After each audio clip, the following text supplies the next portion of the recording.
Hey everybody, this is Craig Garber. Welcome to Everyone Loves Guitar, and I've got one of my favorite bass players and just one of my favorite musicians with Bryan Beller. He was on the show not too long ago. He has dyed his beard purple, so Yes, yes. I noticed that, man. Very good. That was special. This is to differentiate this one from the other. From the last. So we you know what happens sometimes? Like just something comes up, or someone's got to go, or they didn't expect it to go so long, and they're like, hey, can we finish this tomorrow, next week, whenever? And I'm like, yeah. And I'm like, they're like, well, people are gonna know. And I'm like, so because they like some of them will wear the same clothes, and I'm like, it doesn't matter, it relax. It's funny. I think it would be funny if they like went hard the other way, like if they were wearing like a plaid something and glasses and like a wig for the first one, and the second one they like shaved their head completely bald and weren't even wearing a shirt, and like I would just love it. Didn't even mention it, like you just kind of continued the interview like nothing was ever happening, and just let's see what people say. I would love that. I wonder if people would notice. That would be interesting. We're doing a test now. At that point, it's performance art. A/B split test. Right. So I wanted Bryan to come back on the show because I mentioned this on his last interview.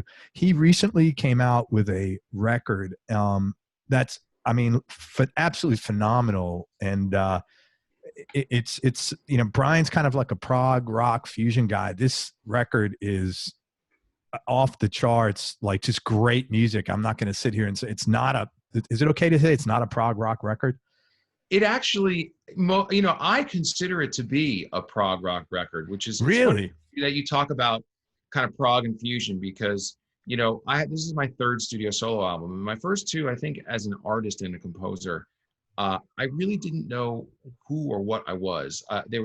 I grew up listening to the classic prog, like Pink Floyd and Yes, and Jethro Tull, and a lot of the classic prog bands, but I also listened to a lot of fusion.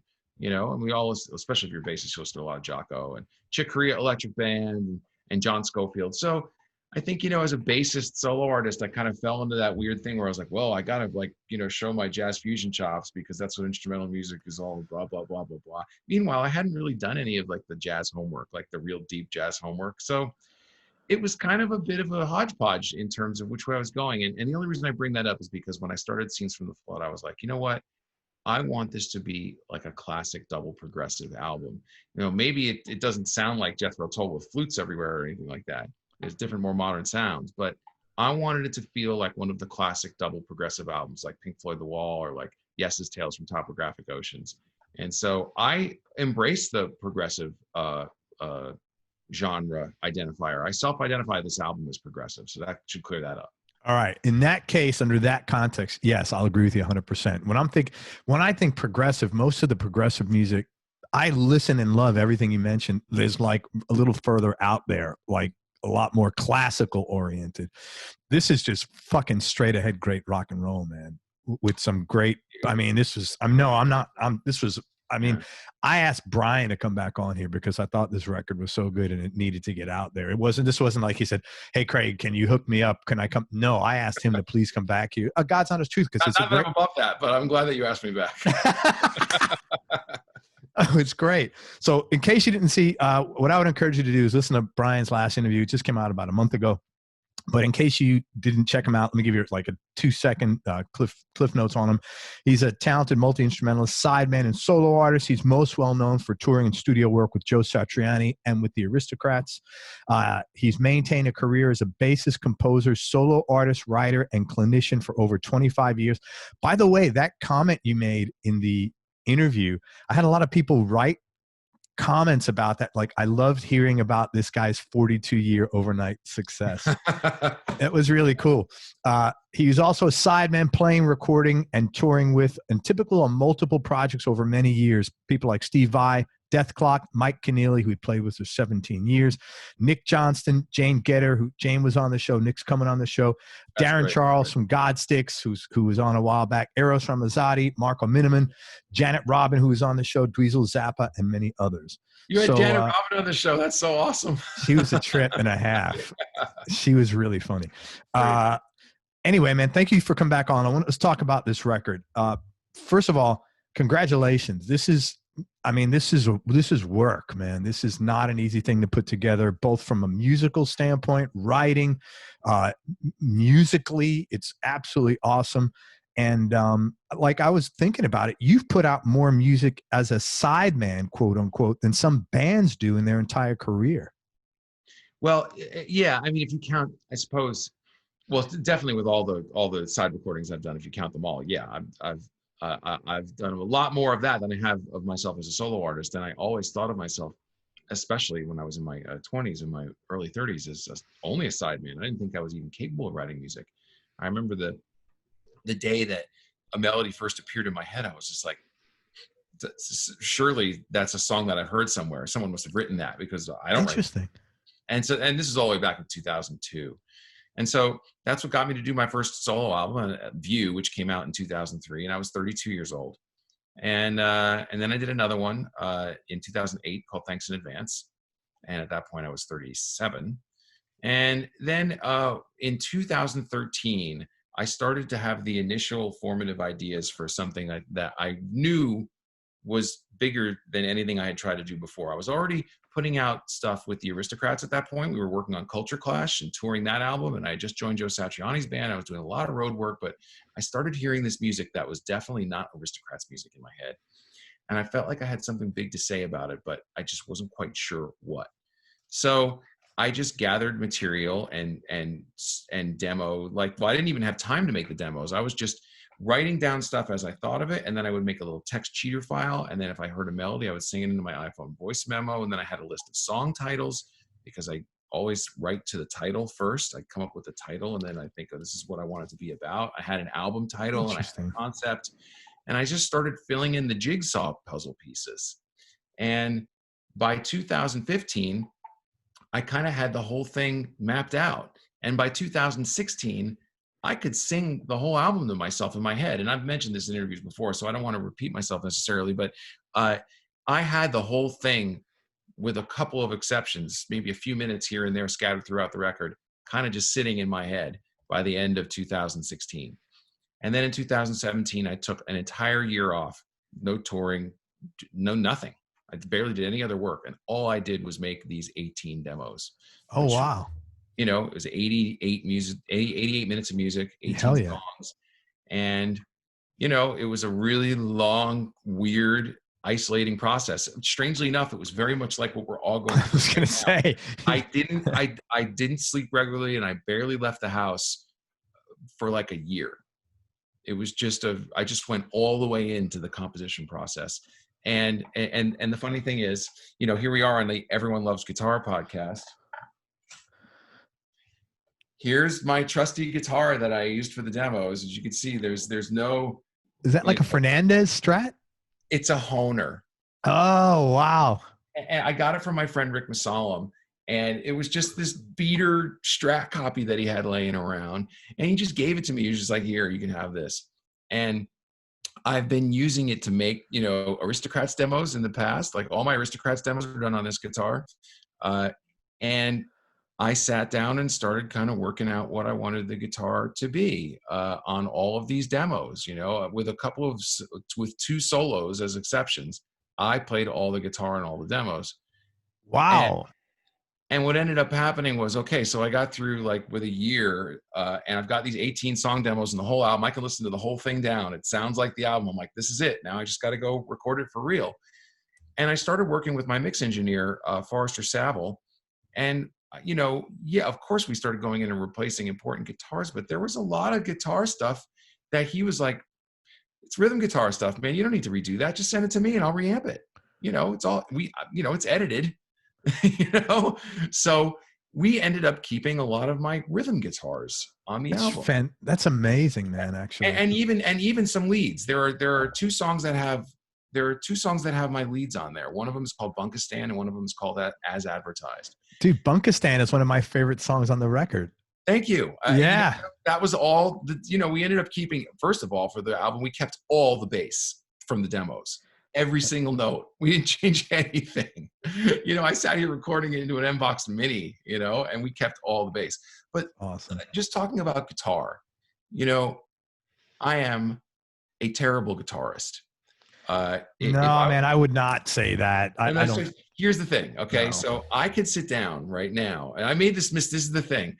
I did this on another podcast where we started talking about the songs that that I played guitar on. And they were like, oh yeah, and Bunkistan and as advertised, those riffs are really cool. And I'm like, oh yeah, sure. And I picked up the guitar and I tried to play them, and I sounded like a third grader because I can't really play guitar. I mean, I can play it like like a bass player. It's funny to see that, man. Or if I hold a pick, it looks terrible. It's like, that's great. That's actually a pretty nice looking guitar, man. What's that? That's actually a pretty nice looking guitar. This is actually a decent guitar. It's a really versatile Strat copy. But the thing is as a songwriter, what I discovered and eventually embraced was that you don't really need to know how to play an instrument in the classic sense in order to write songs in today's age. So if I really knew, like I knew what these guitar parts wanted to sound like in my head. I've been fortunate enough to play with all these amazing guitarists. I know what good guitarist sounds like. Just because I can't do it doesn't mean I don't know what I want it to sound like. Yeah. And so then I'm sitting there and I'm like, okay, well, if it was going to be, I would have to put my finger here and I would have to put this finger here and then that would have to go there. And now I fingered a chord. And now I have to remember what that is, even though I have no idea, kind of like I've never made this shape before. And then it goes to the next one and the next one. And then I got to sit there maybe for about 10, 15 minutes until I put it together and it sounds like someone who can actually play it. And then I hit the record button. And then it's there, awesome. 90% there, edit out the rough edges. There's the part, move on to the next part. And it sounds like someone played guitar. It doesn't sound like a real guitarist, but if it's a rhythm guitar part especially, or maybe if it's a kind of a quirky kind of lead melody with a different kind of sound, then you keep it. So all I could say to people out there, it's like, of course, there's more technical facility in guitarists than ever before. And a lot of times I was handing off my demos to like people like Joe Satriani or Guthrie Govan or all these great guitarists. And you just have to check your humility at the door when you do stuff like that. Yeah. But in other cases, you can just pick up an instrument and just learn to play it just well enough to communicate your idea. And you never know, it might be a keeper. Man, I want to just repeat a couple of things that you said because I want people to take that away. And then I have a question for you. You started writing just because I think a lot of times people look at this, they don't realize, the 10,000 hours kind of thing, you're not an expert in it only takes 10,000 hours to become an expert in something. I think you're such a great example of that. I mean, you didn't start writing music till 2002. In 2013 you started hearing this. In 2015 you mapped it out, and in 2016 you had the entire thing mapped out, and then in 2017 you took a full year off. I mean, that's a really admirable. That's a normal journey. I think people, for some reason, I mean, sure, you have these extremely prolific, brilliant one-off people that, I just sat down and I wrote the whole Coldplay album in 20 minutes. I've heard Chris Martin say stuff. Yeah.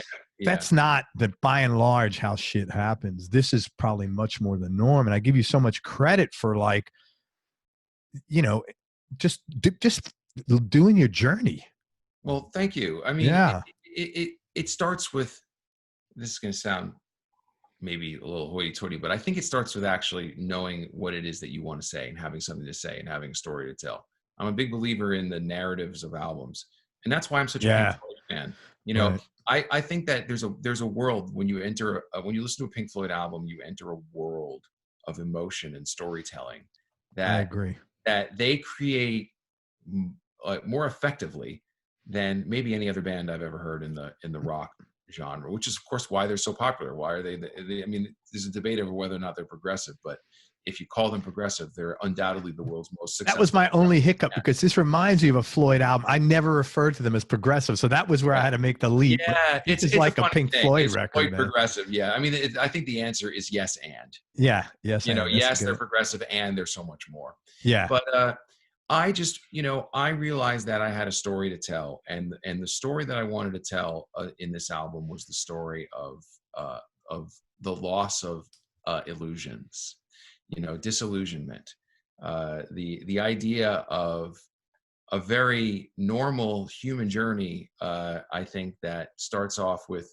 certain fixed idealistic and optimistic views about the world and about humanity, and then maybe through some hard experiences, you learn that the world works sometimes that way and often it does not, and the wheel of life can be capricious at times, and you have to find, this is the story of a protagonist. I actually made it individualized in my mind, even though I didn't publicize it this way.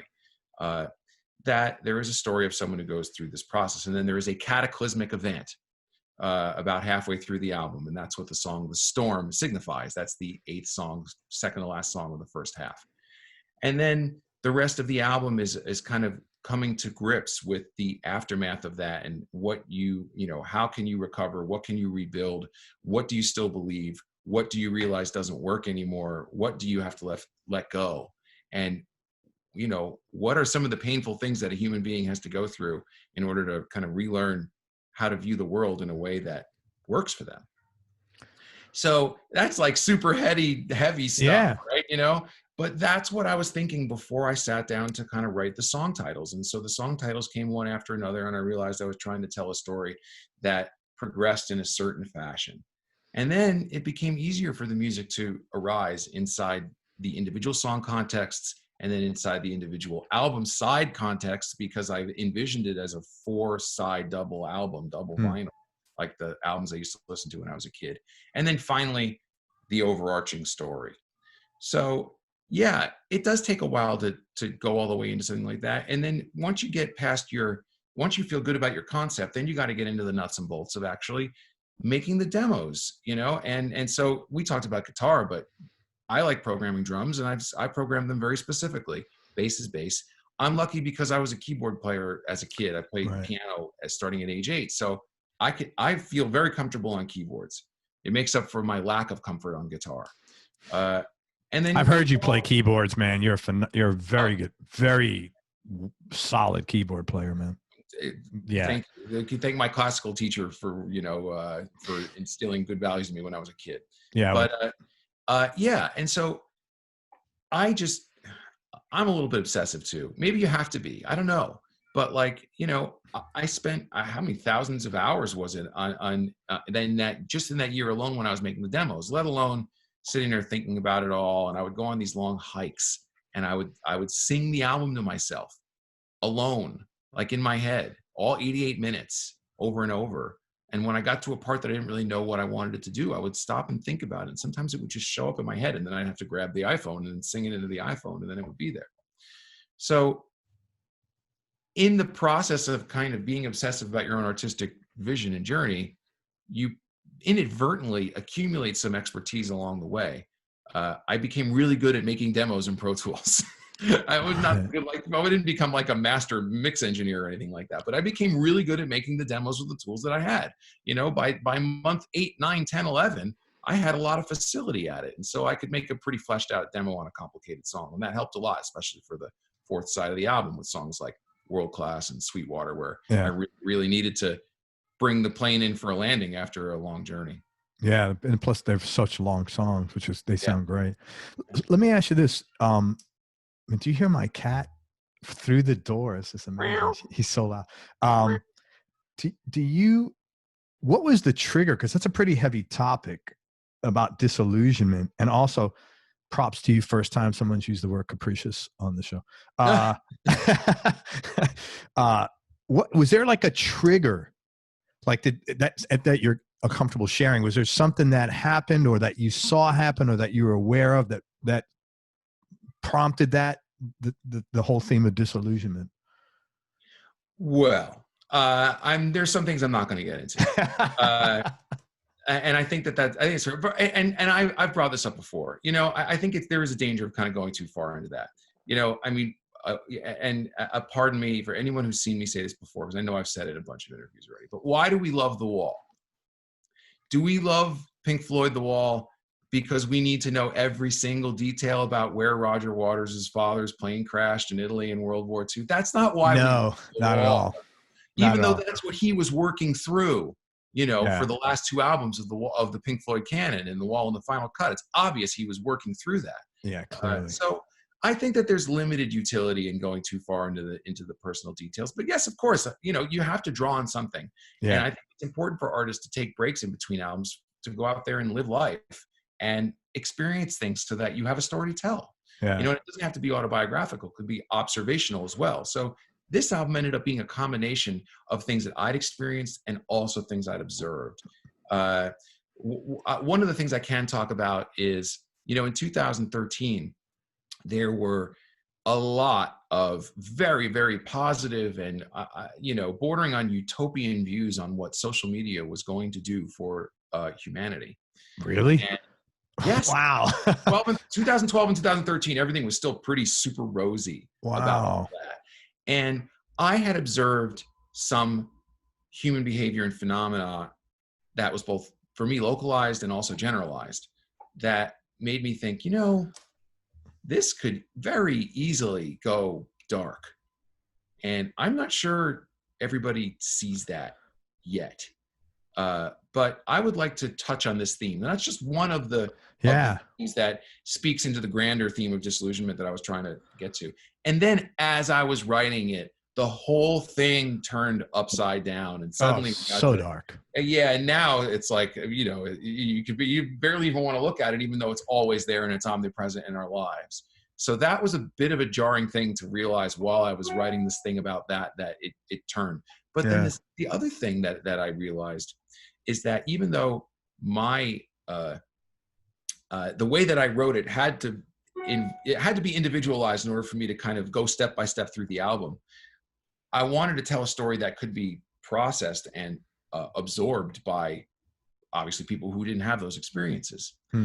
But the idea that there would be a way of human beings looking in the world in a functioning society, and then there would be a cataclysmic event, and then everyone would have to kind of reshape and reorganize the way that they thought about not just their relationship to their world, but the way that other human beings reacted to this cataclysmic event. And would they still feel the same way about themselves and humanity after this cataclysmic event was over? And then once they found their footing, who's to say that the next storm isn't just around the corner? Here we are. Yeah, here we are. Our houses. Pretty on top of it. We have this, and listen, I don't want to sit here. This sounds very, very arrogant. But yes, I'm Nostradamus, and I wrote an album about the future. That's not what I'm trying to say. You're not coming across like that. But I think there is a grand theme about human nature, and I'm certainly not the first one to grapple with it. Look at George Orwell, look at William Golding. I mean, this is real serious body of work around this topic. But this has really kind of driven the point home about what do we do individually and collectively when the plan goes to shit? Yeah, man. How do we react? And are we the same after something like that happens, or are we not? And this is something I think for people. So think about the kids who are graduating high school right now, or college. Yeah, I know. Or college shaping that. Or if you're a Gen Xer, you lived through some pretty good times. Now you're living through some pretty weird times. If you're a baby boomer and you're 70 or 80, you've seen the world go upside down 5 times already. Yeah. So at some point, you have to, no, you don't have to, but at some point you can imagine how a human being would take a slightly more, I don't want to say jaundiced, but like realistic view of the world and the way it works and the way that human beings interact with each other when things don't go according to the plan. Well, it's going to be interesting to see how this unwinds. And unfortunately, I was really idealistic thinking, man, I hope people will be nicer and kinder out of this. But man, already you got people angrily marching in the streets on both sides. I mean, it's like, God, can you just, what is that? so explore that. Yeah. What is that thing that human beings do that generates conflict on an individual, then also on a group, and then on an even larger scale basis? Why does it always go that way? Oh, because it's rejection. It seems like most people have a hard time of just saying, "Hey, man, this is how I feel things should be." It's like, "Hey, this is how I think things should be," and fuck you if you don't agree with me, you piece of shit. Like, well, I just read a really, really great essay. It was actually a tweet storm. Let's talk to our social media about Lord of the Flies, which is one of my favorite novels ever. Yeah. And basically, what the writer, the guy who was doing the analysis, saying Who wrote that? I think that's William Golding. I think it's William Golding. Right, William Golding, Lord of the Flies. Yeah. Correct. And hopefully, this is required reading for high school. So hopefully, everybody who's watching this has read this book. If not, you have to. Is it still required reading? I don't think they don't. Yeah. Is it? I don't think they make you read anymore. Yeah. I'm not kidding. Yeah. Well, I think the main what people tend to take away from that book is that mankind is evil. That there's something inside mankind that But what the guys doing the analysis said is that that's not really it. We're all missing the point. The point is not that human nature is evil, because there is a desire for human nature to organize collectively for what they believe is the right thing or good. But a lot of the times, those forces don't prevail. So so the good intentions are So why are our quote unquote better angels not rewarded? Yeah. In the mass consciousness of human nature and the way things unfold, why do the bad guys? Why do the assholes somehow seem to corral? Why are they able to accumulate power, corral power, and wield it and use it in a not good way? That's the thing, man. It's just like pissing on someone else's parade is never going to get you anywhere. Right. And this can very easily veer into a very specific political conversation, but that's not really my intention. Yeah. Is because you can look at it from either way and feel oppressed. So my intention with this conversation and with the disillusionment conversation in general about Scenes from the Flood was to provoke a thought process of how do you find your way in a world where there are these elements of there's obvious example after example of human beings, both individually and collectively, not always acting awesomely. And you have to find your way in this world and without kind of falling into the trap of, well, everything sucks. Yeah. Because that's not the answer either. Saying everything sucks, everything's going to suck. Yeah, that's not. You have to find some other way while acknowledging, at least, according to the view of the record, while acknowledging that things don't really always go the way that you wish they would. Yeah. It's interesting. My kids are much older. My oldest one's about to be turned 30 and my middle son is 28. And even though they're adults on their own with their own families, I still worry about this. Not worry about it, but it's still, as a parent, it's something I wish they didn't have to deal with because they're quite able to take care of themselves, but you never leave that, you never change your role as a parent. Yeah. And it's something I wish I had answers for them, and I don't. So now what's the role of art in all of this, right? And in music, I mean, we're here, this is the Everyone Loves Guitar podcast. We are able to some of us are able to make some kind of living based on the idea that people really dig music. Yeah. People really dig guitar playing, that people, but in general, I would assert that it's not just because people want to hear someone go or even on a guitar that makes them want to love music or buy an album or go to a concert. It's because they're having some kind of emotional response to it. Yes. Again, they're having some kind of, some emotional trigger, positive, negative, deep, reflective, whatever, that's rewarding for the listener. So, there's value in entertainment, or else there wouldn't be pop music. Some people just want to feel good. You just want to listen to a piece of music, feel good. Great. I'm not here to judge that. And after all, 100 million YouTube views can't be wrong, right? Yes. So there's that. But, as artists, we have choices. We can decide if we want to make something that's a little bit deeper, a little bit more reflective, and give someone a reason to kind of keep coming back to visit the house. Yeah, man. And you did it. That's what I was hoping to do with this, was to give something that if you kept coming back to it, if you listen to it over and over again, you can detect the melodic themes that weave through the record, which are story threads, and get kind of a deeper sense of what I was trying to say. Man, you did a great job. One other question I want to ask you. Oh my God, my cat. Hang on. I'm going to let him in. I mean, he's trying. I'm sorry.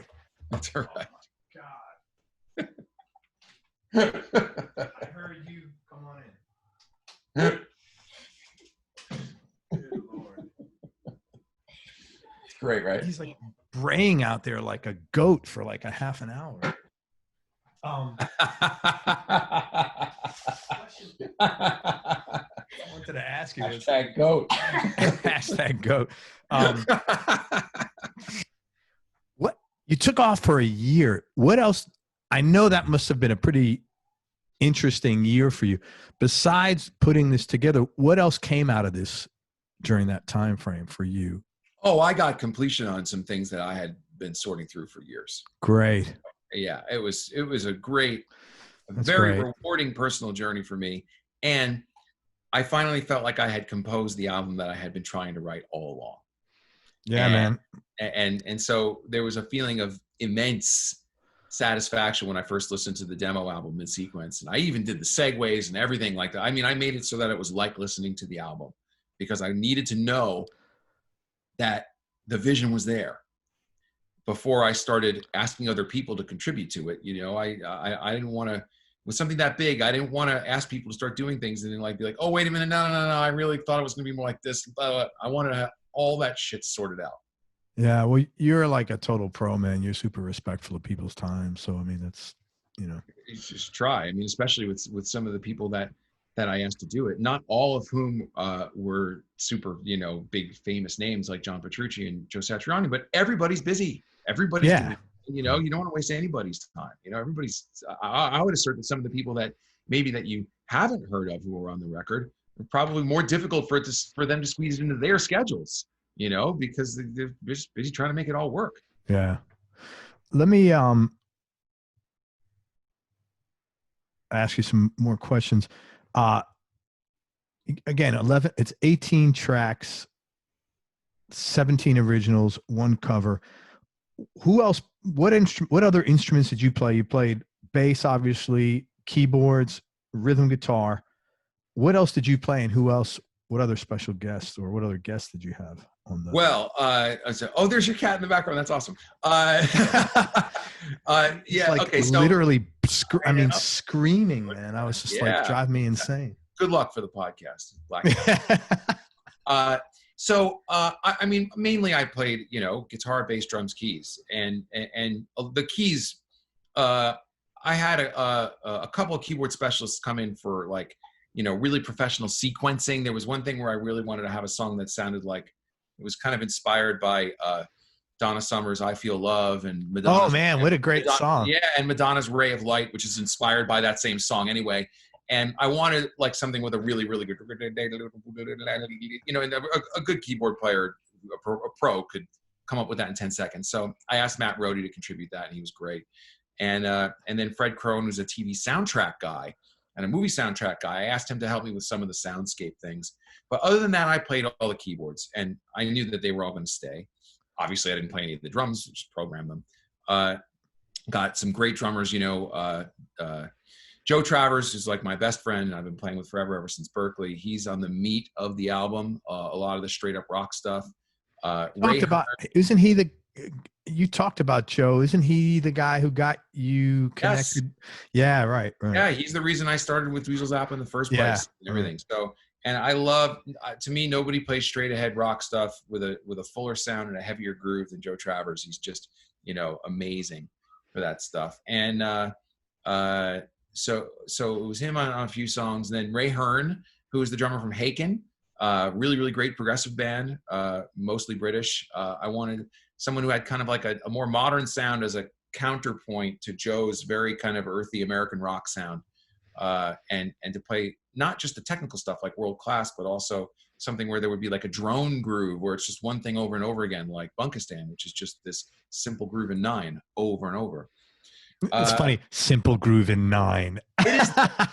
It is. Here, it's a simple. Oh, you advanced guys. So it's a simple groove in 9. Yeah, it is. Radiohead writes simple grooves in odd time signatures. That's kind of the thing I was going for there. And then Gene Hoglan is an amazing, legendary metal drummer. I got him to play on the big, the song "The Storm," which is the big cataclysmic event, which occurs in the album. And he also played on this really, really fast, nasty song called "Steiner and Ellipses," which is 2.5 minutes of just blistering, extreme metal, which is kind of an homage to Devin Townsend because I'm a big Devin Townsend fan. And then there was another drummer named Nate Morton who's in the he's in the house band for The Voice, and he was in the house band for American Idol, and he's the guy who played on that Donna Summer inspired song. I wanted something that was like very pop, and he was perfect for it. So I mean, that's just the drums. Guitars. This is not the Everyone Loves Drums podcast. This is the Everyone Loves Guitars podcast. I should have been talking about that. So, all right. Joe Satriani played on a song. I was writing it when I was on tour with Joe. I didn't realize that I was writing something that was kind of inspired by Joe's whole world of melody and groove and form. But when I listened back to the demo, I was like, oh my God, I've written a song that Joe Satriani has to play. And thank God he said yes. He didn't have to. Yeah. And Joe, when I sent him the song, he didn't just send back the melody and the solo, which I'd asked him to do. He sent back a whole arrangement.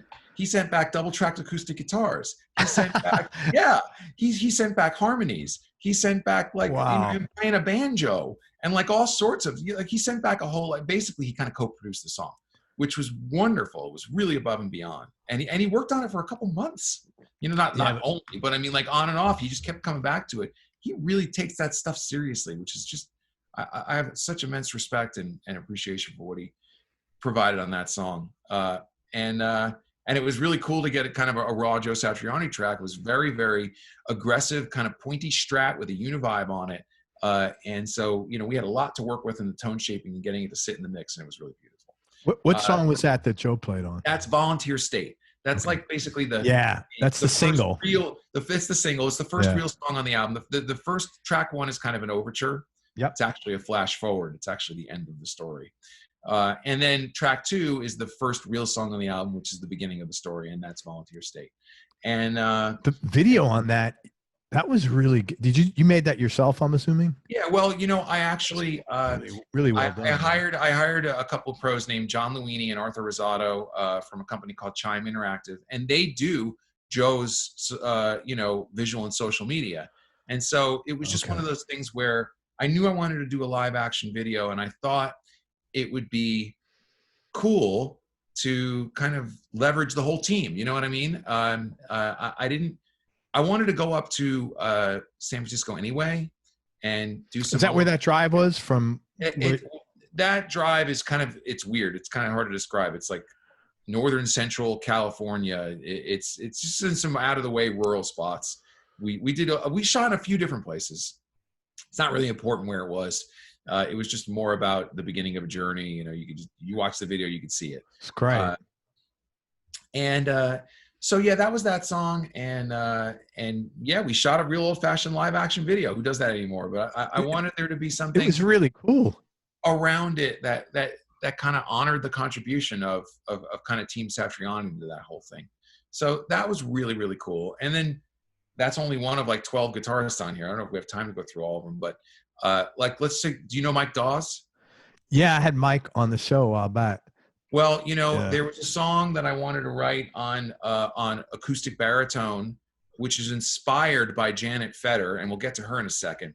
But I had a baritone, and I tuned it to open B7, and I just did this weird. I just cranked. This was one of the only songs on the album I didn't know what it sounded like before I sat down to do the demo. And I just kind of played some chords and played a couple melodies and just went where my fingers wanted to go. And I added some Tibetan singing bowls, and I had a very atmospheric piece called Lookout Mountain. And I heard Mike Dawes play, and I thought, oh my God, this is the guy. And his contribution on that song is it's so epic. His recorded acoustic sound is so beautiful. Him and the guy, I think it's Josh Clark is his engineer up in Wales, where they do everything. It's just an unbelievable thing they have going on there. So that was wonderful, and the vibe was just perfect.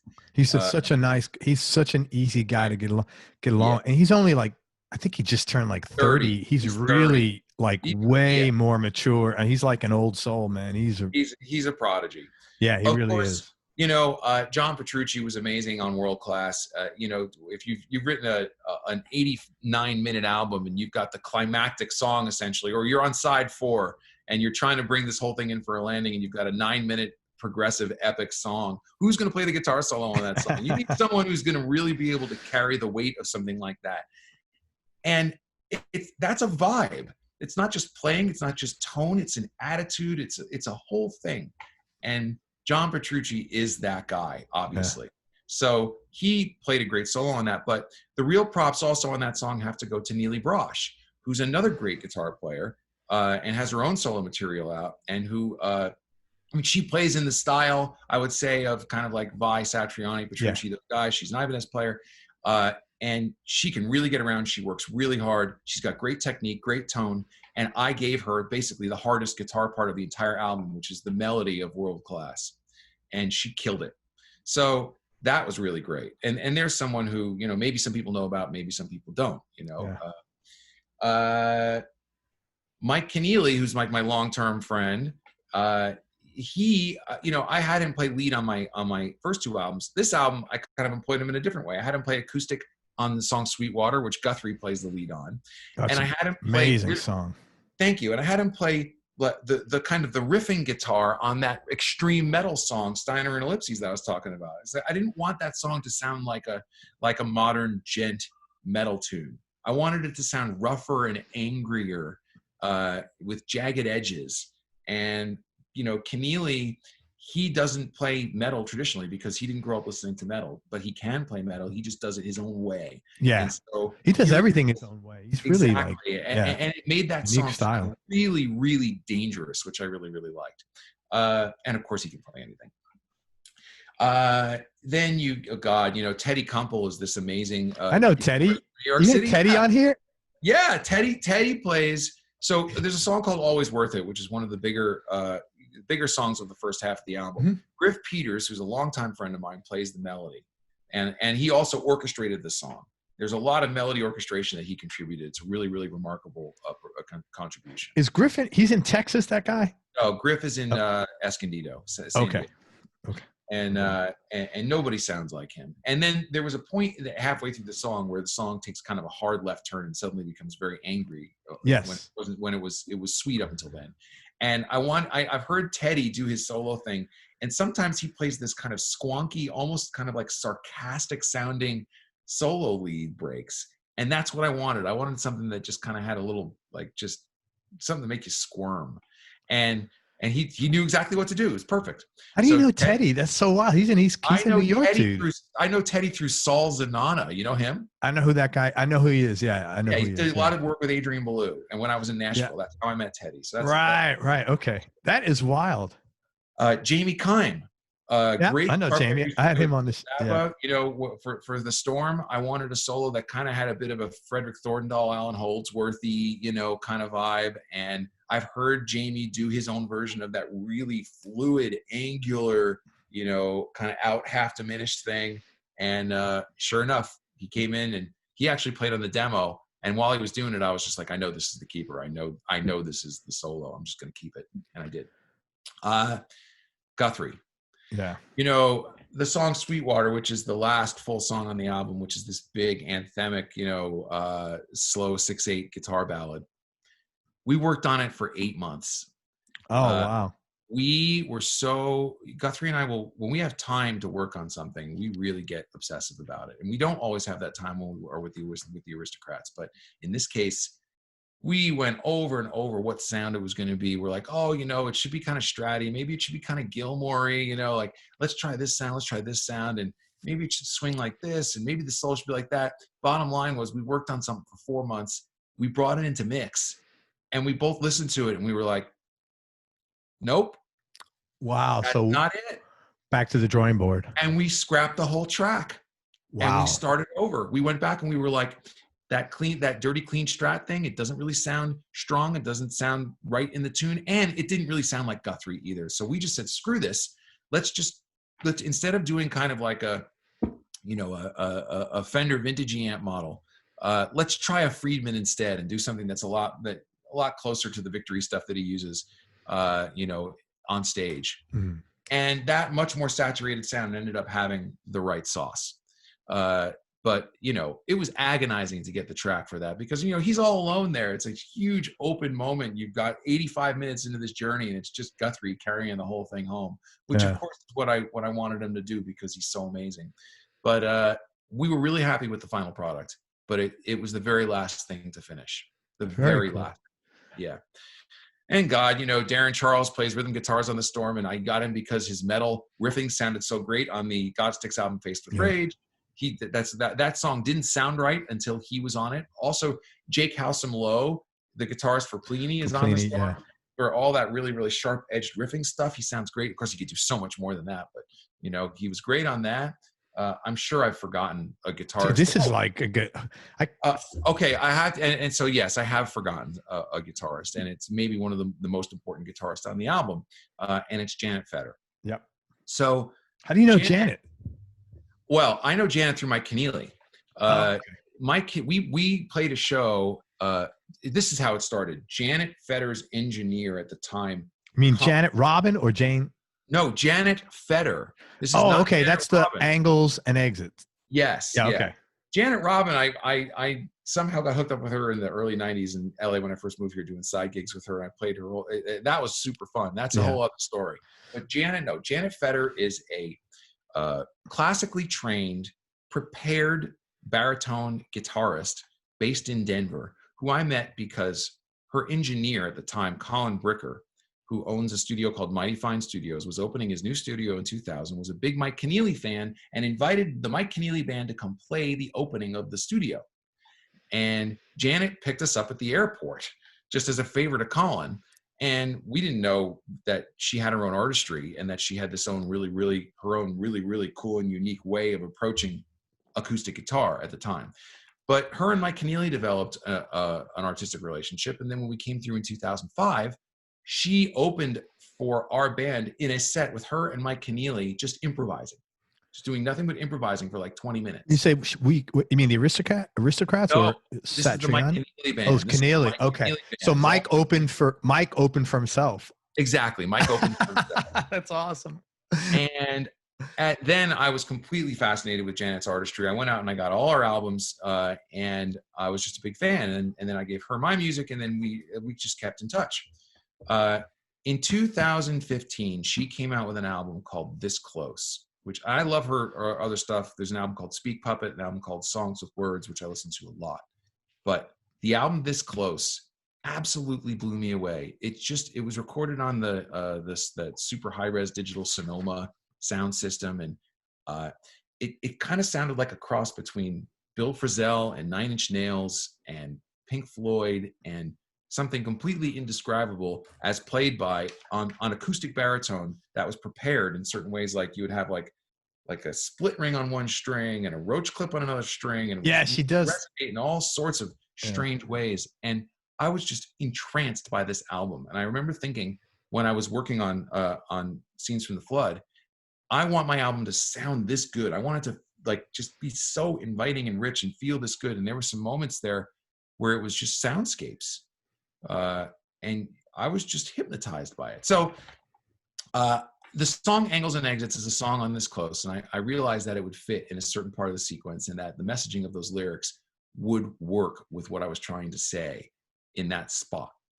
And then I realized that if I sang it an octave down, that I could sing it, even though I'm not a singer. And I just wanted it to be a very kind of like open, almost disarming, slightly uncomfortable, intimate vocal. Not trying to show anybody that I'm going to be the world's greatest singer or anything like that. Just that I was the one that had to convey that moment in the album. And your vocals, I had a comment here. And I thought your vocals were great on there, man. Honestly. Well, you're very kind. You know, no, it was really cool. Despite that one song where he sang, it's a really great album. No, it sounded great. Man, you know what? It's interesting because not everybody's Paul Rodgers. Yeah. You know, and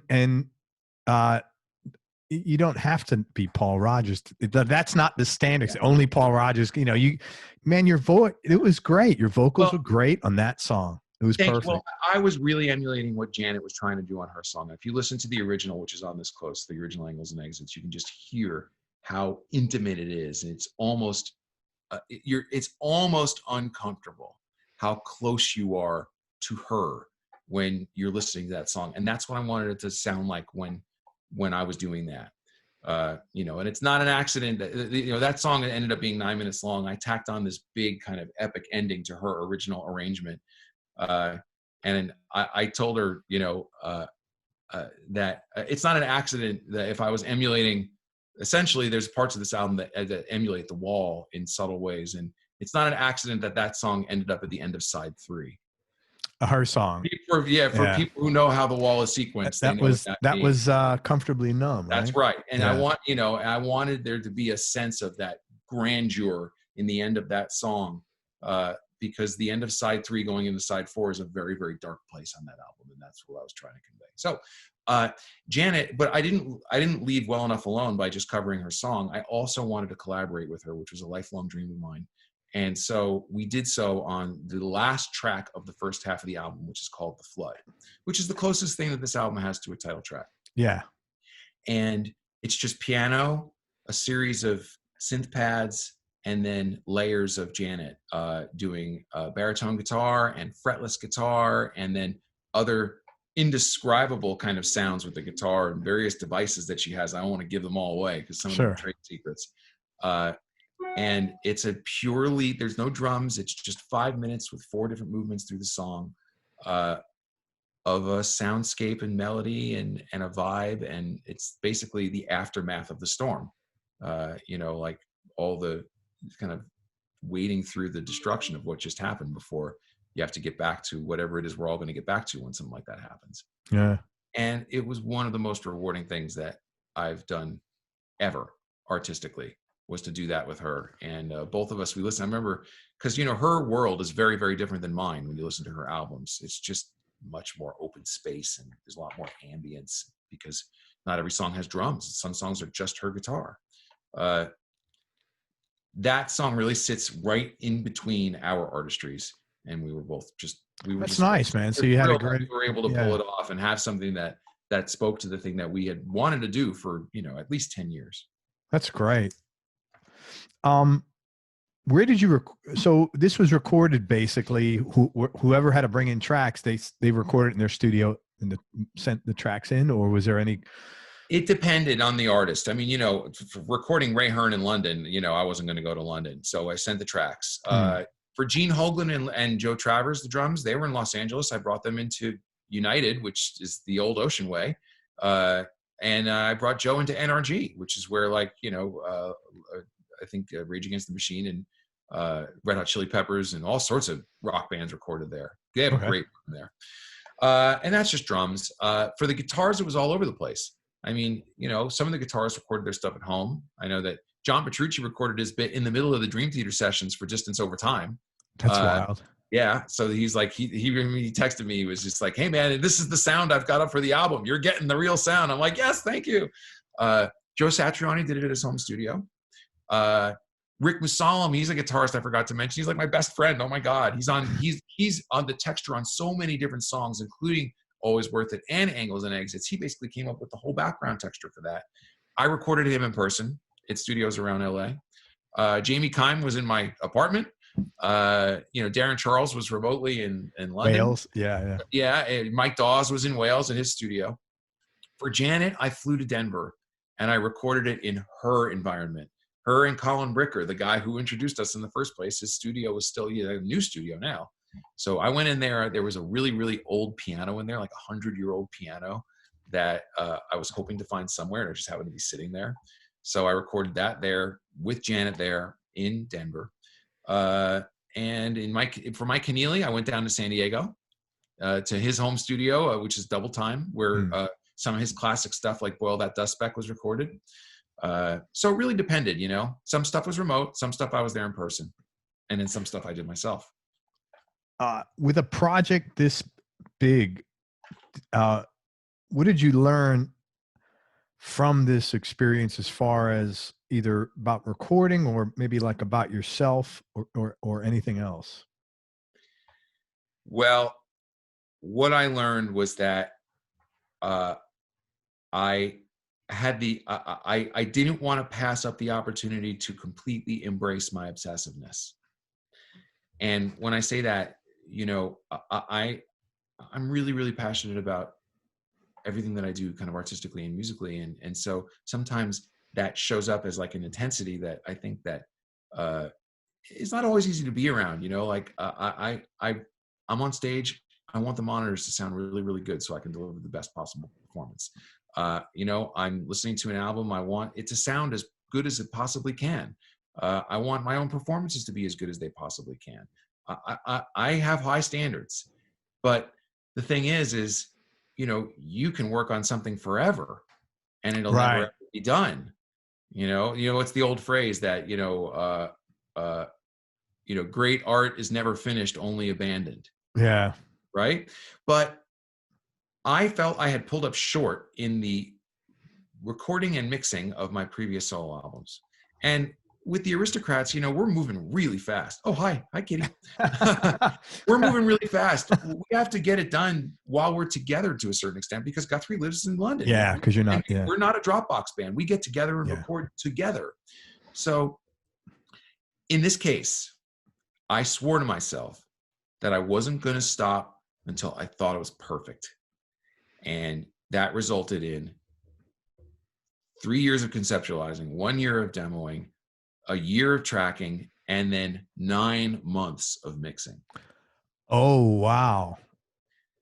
And thank God for Forrester Saville, who is not only a genius, but an extremely patient genius. Sorry, man. I love that. This is why I don't let him in here. Hang on a second. Sorry. All right. Oh, my God. The cat was moving the microphone around. Your 15 minutes of fame here. Oh. Sorry, Bryan. That's okay. Like I always want him in here, but I always it's like having an infant or something, you know? Yeah. He's going to break stuff eventually. So 9 months of mix. Yeah, 9 months of mixing. And Forrester Saville, like I was saying, he's not just a genius, but he was a patient genius. He knew how to ride my ebbs and flows of when I would really be zeroing in on something and how we worked on the most minute details. I was operating.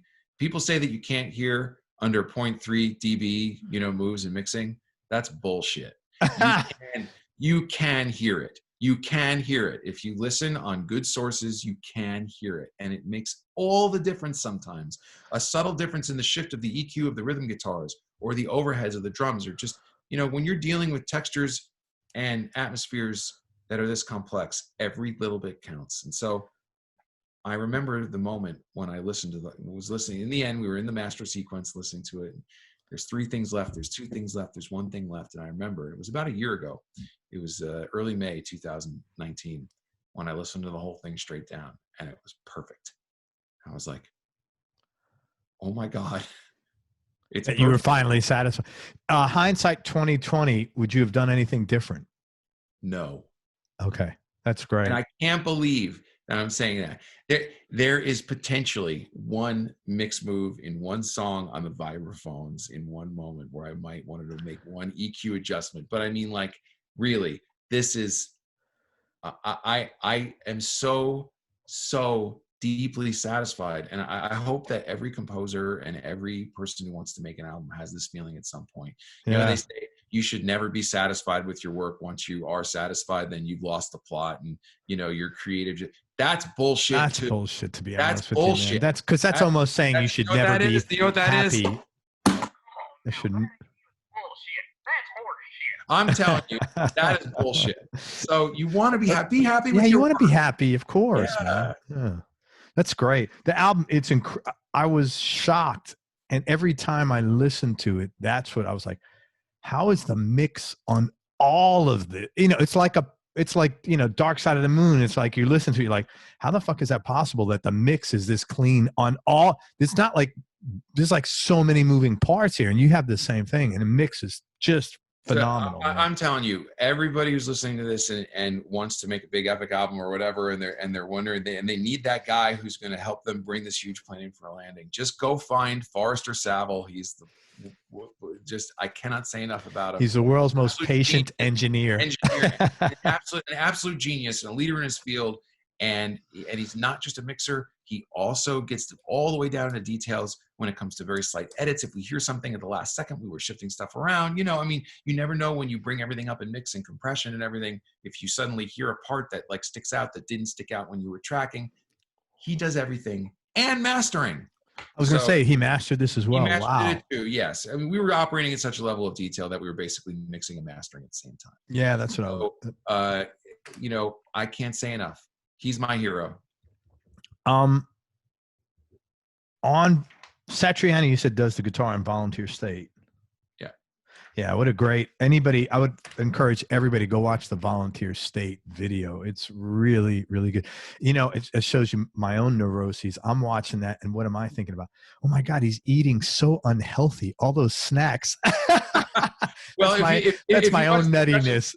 If you watch the progression of the video in the beginning, it's like all fruit, and it's all healthy stuff. And then day or two into the drive, it's like Lay's potato chips and Skittles are evident. Yeah. Yeah. It was quite funny.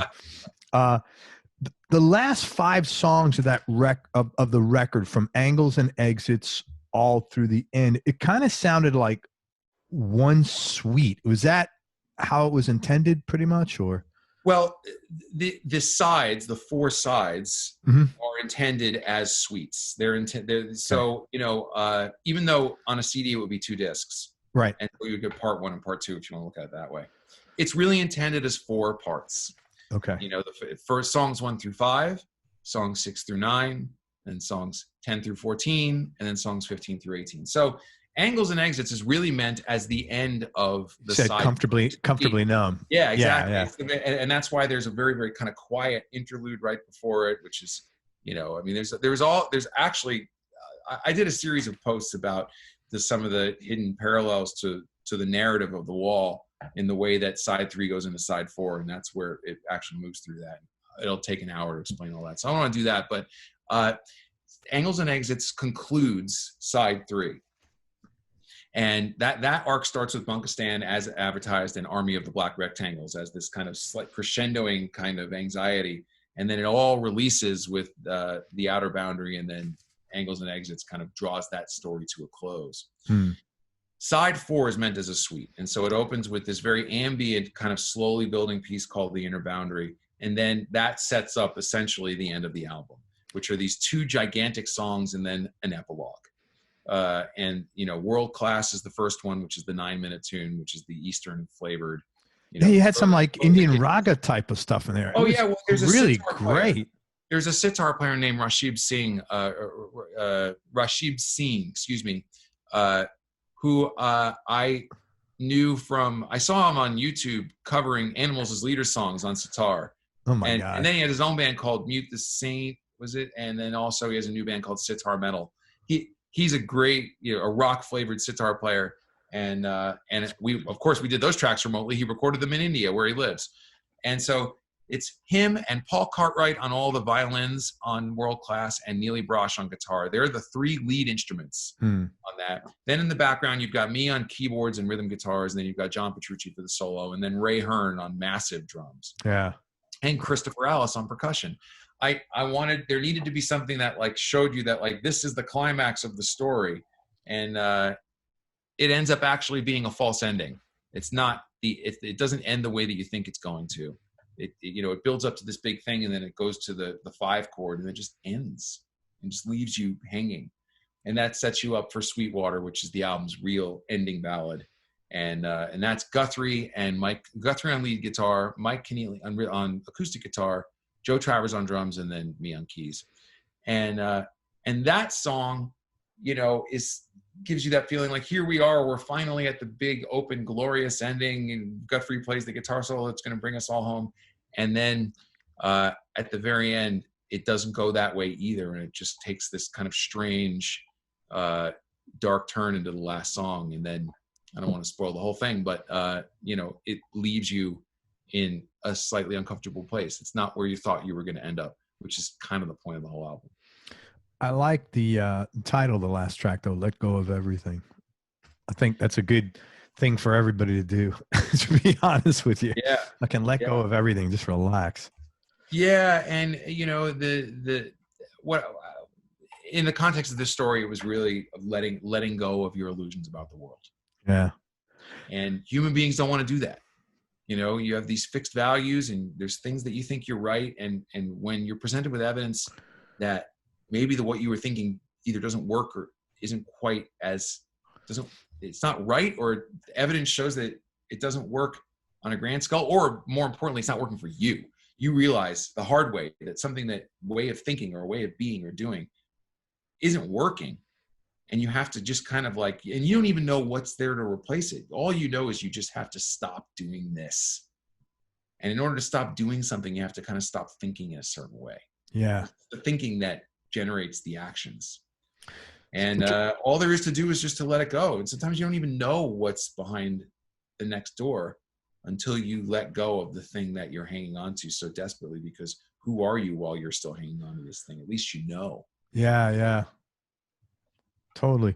I love that. I love Sweetwater. It's just the guitars on there are just really beautiful, man. Thank you. Beautiful melody line. That's well, Mike Keneally's acoustics sound great on there, and those were all really specific voicings, and not all of them were guitar friendly. So Mike really pulled extra work there. So I appreciate his contribution a lot. But you know, Guthrie Govan, I mean, like what can I say about him that hasn't already been said?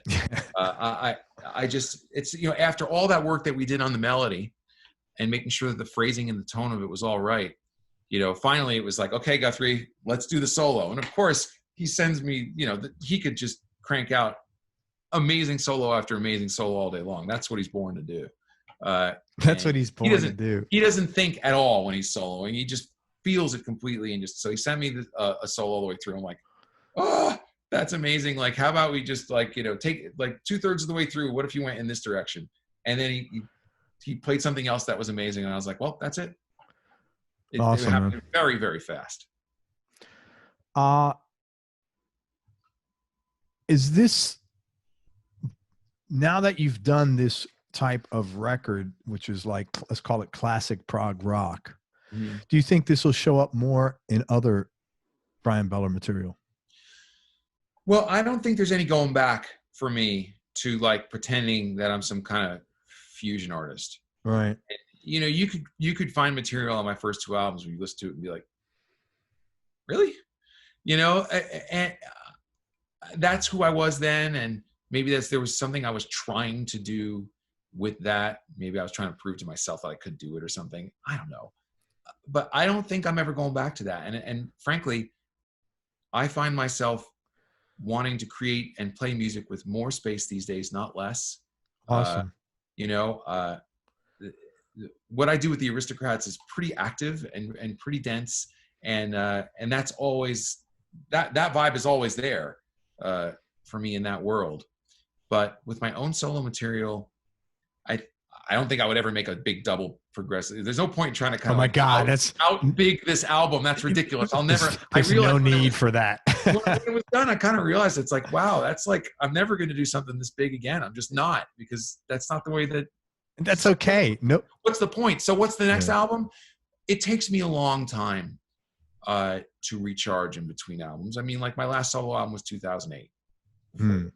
So it's a long way off, whatever it is, but I have a feeling it's going to be even more open space and more atmospheric and even more melodic and less dense than Scenes from the Flood was.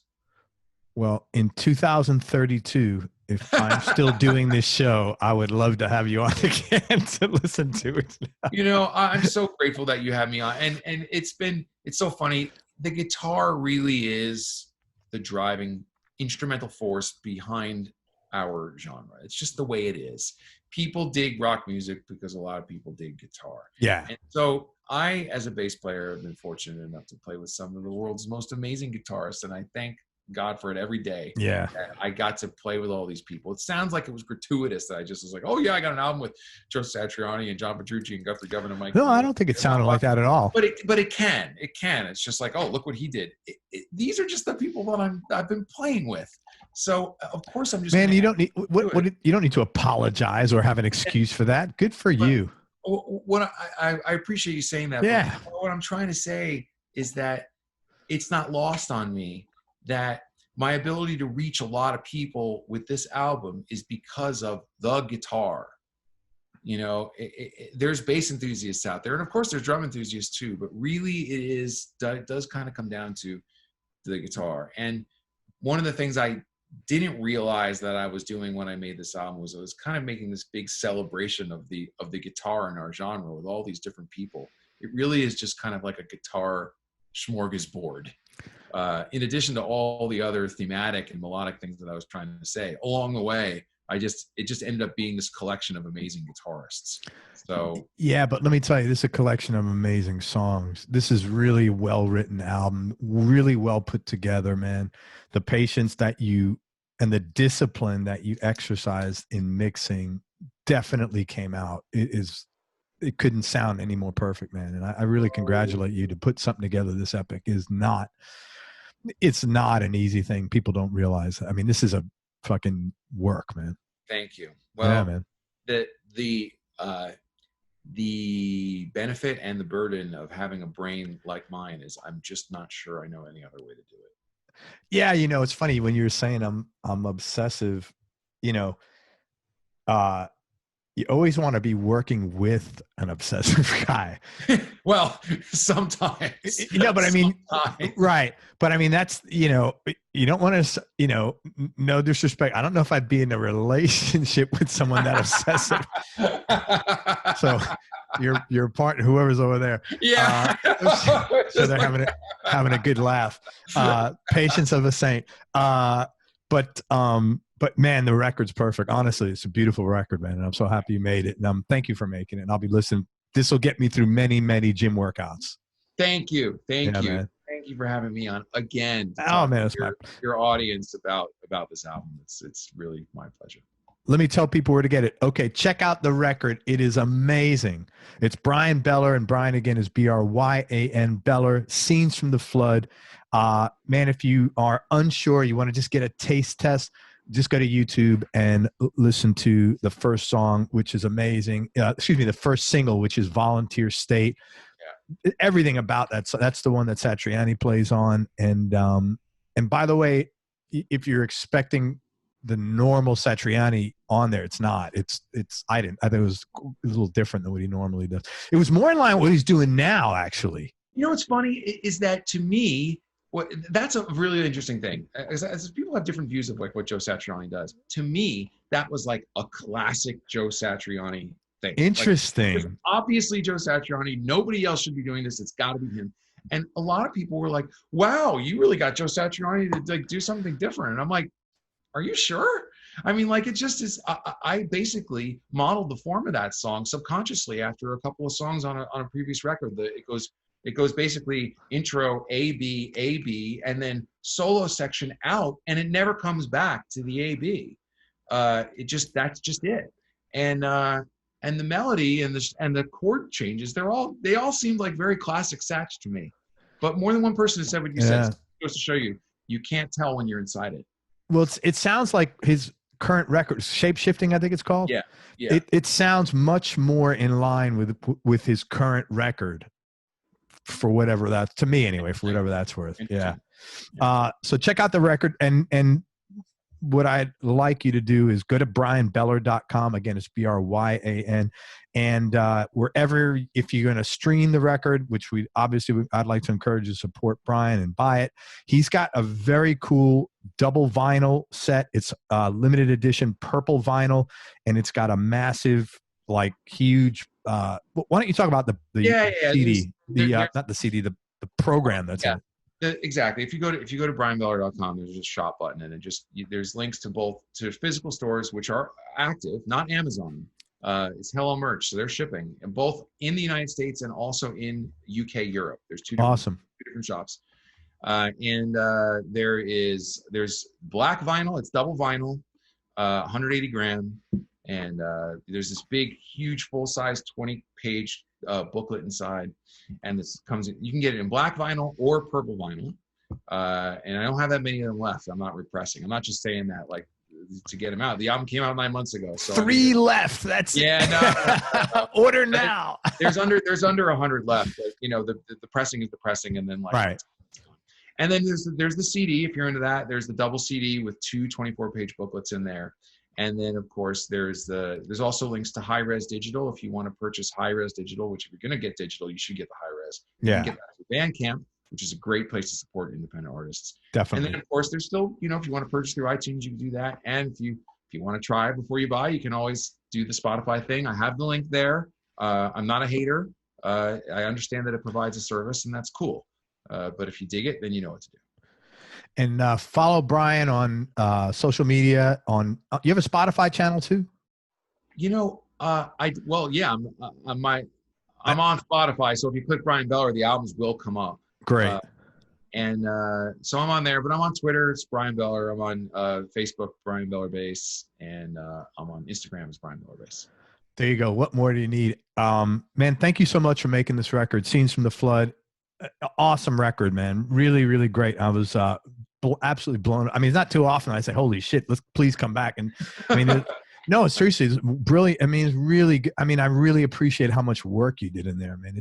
This was like a work of art, and man, you deserve to bask in as much glory as you can get from it because it's great. So thank you as always, man. I appreciate it. Any final words or parting words or anything else? Anything else we could pitch?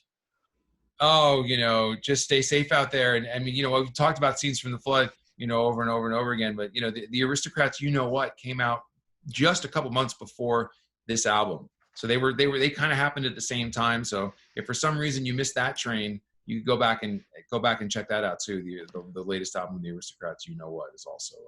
Can they get that through BryanBeller.com?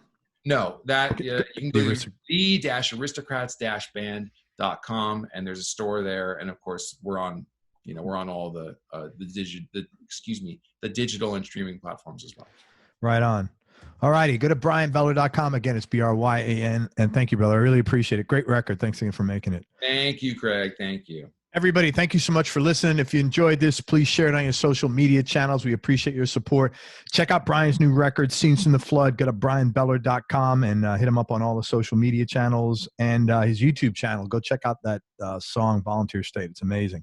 And most important, especially in times like this, man, remember that happiness really is a choice. So choose wisely. Be nice. Go play your guitar or your bass and have fun. Till next time, peace and love, everybody. I am out. Bryan, thanks for everything, man. Thank you, man.